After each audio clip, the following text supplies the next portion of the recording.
संवारिए, अपने आप को बनाइए, अपनी फैमिली को बनाइए, अपने बच्चों का ट्रेड देखिए कि हमारे बच्चे किन रविश पर हैं। ना उन्हें नमाज से मतलब है, ना रोजे से मतलब है, ना शरीयत से मतलब है, ना कुरान की तिलावत से मतलब है।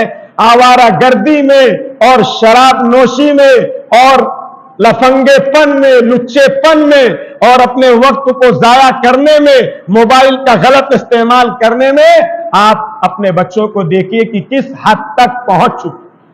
इसलिए इब्राहिम अलैहिस्सलाम की जिंदगी का यह भी एक पैगाम है कि उन्होंने नन्हे से बच्चे की कैसी तरबियत की थी कि जब उसके सामने बाप ने पूछा कि फंजुर माज़ा तरा, ये बच्चे बताओ तुम्हारी क्या राय है, क्या तुम अल्लाह के हुक्म पर ज़बा होना पसंद करोगे?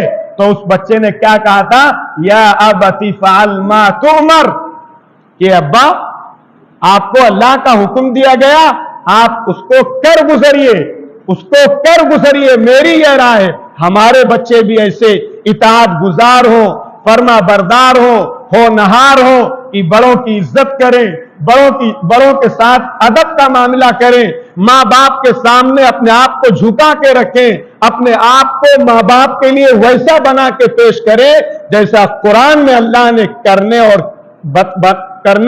और कहने के लिए कहा है। लेकिन ये कब होगा? जब बच्चा छोटा हो। तब हमारे भाई ये कह देते हैं, अरे अभी तो बहुत छोटा है, अभी इसकी उम्र क्या है, अभी साहब जो है। और छोटे छोटे बच्चों को हम इस तरीके से धीरे धीरे करके बर्बाद कर देते हैं। जब वो बर्बाद हो जाते हैं, गंदी आदतों में पुख्ता हो जाते हैं, आवारा गर्दी में पूरे तौर पे चले जाते हैं और आगे की सीमाएं जो हैं वो मैं बयान करने से कासिर हूं। मेरे अजीजों बुजुर्गों दोस्तों, फिर आप समझते हैं कि मौलाना साहब के पास जाके एक तावीज लिखवा के चमत्कार करवा लेंगे और हजरत जी के पास जाके दुआ करवा के हम अपने बच्चे को जो है वो अल्लाह का वली बना देंगे।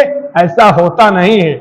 आपको अपने बच्चे के उसी तरह तरबियत करना है, वक्त देना है, दीनी चीजें सिखाना है, उसकी मेंटेलिटी को दीन के एतबार से तरक्की करवाना है, परवान चढ़वाना है। ये आप